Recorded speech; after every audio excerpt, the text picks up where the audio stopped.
Kembali kita ingatkan sejarah kolonialisasi. Mengapa dilakukan? Jawabannya hanya satu, Lebensraum. Ini hanya istilah dari bahasa Jerman dan bangsa Jerman di periode 1890 hingga 1940 yang mencerminkan sejarah kolonialisasi sejak zaman Macedonia, Romawi hingga kolonialisasi Eropa ke seluruh dunia. Semuanya sama, Lebensraum. Lebensraum terjemahannya adalah living space atau wilayah hidup, tempat tinggal, dan segala kebutuhannya. Kita menengok nation interest banyak negara dunia saat ini, misalnya Tiongkok. Untuk menghidupi 1,4 miliar penduduknya, Tiongkok harus melakukan kolonialisasi. Namun Tiongkok menggunakan kolonialisasi 5.0. 5.0 kalau pakai terminologi di Akademi Militer, yaitu menggunakan economic approach dan soft power. Tidak mencaplok alat militer, namun mengambil kemanfaatan sumber daya sebuah negara. Amerika juga sama, mengkolonialisasi bangsa dan negara lain demi menghidupi 350 juta penduduknya. Misalnya di Jazirah Arab, dikuasainya di negara-negara Asia Barat lainnya dan semua wilayah yang memiliki unsur fosil oil seperti di negara Myanmar, Indonesia, Venezuela, Nigeria, mana saja yang ada fosil oil,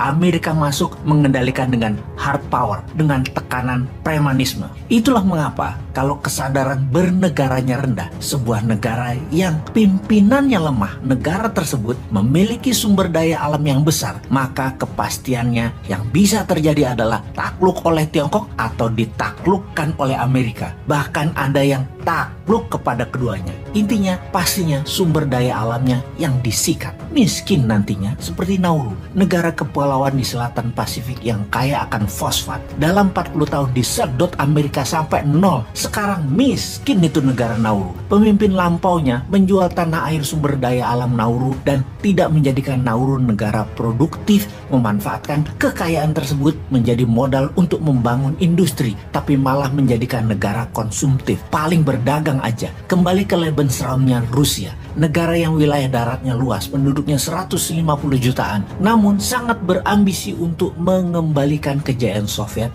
dan memerlukan kendali atas Eropa, dan pastinya memerlukan wilayah negara lain yang dipimpin oleh pemimpin lemah di mana wilayahnya kaya sumber daya alam. Kembali ke sejarah dunia, di mana perang adalah tindakan perampokan kekayaan suatu negara. Irak menyerbu Kuwait ketika perang Teluk, itu mengambil kekayaan Kuwait, di bank Kuwait, emas Kuwait, semua disikat. Amerika menyerbu Irak, mengambil kekayaan Kuwait yang Irak rampok, dibawa ke Amerika.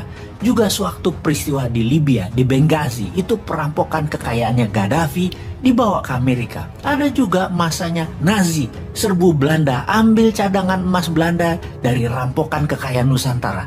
Lalu di tahun 1945 Amerika ambil emas rampokan Nazi asal Belanda tersebut ke Amerika. Intinya semuanya adalah bajingan, kampret, dan semuanya jahat. Inilah mengapa Ukraina penting. Ukraina mau masuk NATO, dan negara NATO, Inggris dan Amerika horny banget ambil kendali negara Ukraina yang kaya sumber daya alamnya. Makanya Rusia berang, Ukraina mau masuk NATO tersebut. Mending dianeksasi sekalian karena bagian dari impian lama Putin. Rusia adalah Soviet baru.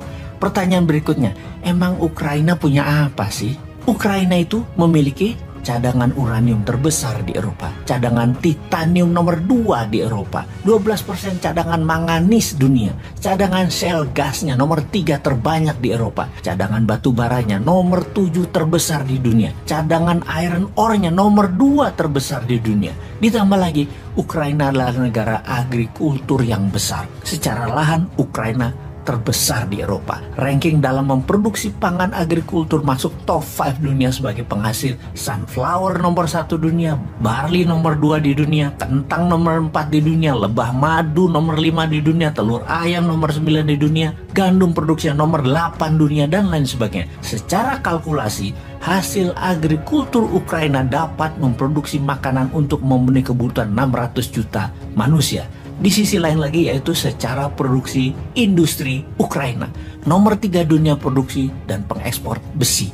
Nomor 2 terbesar di Eropa dan nomor 4 terbesar di dunia menyalur gas melalui pipa.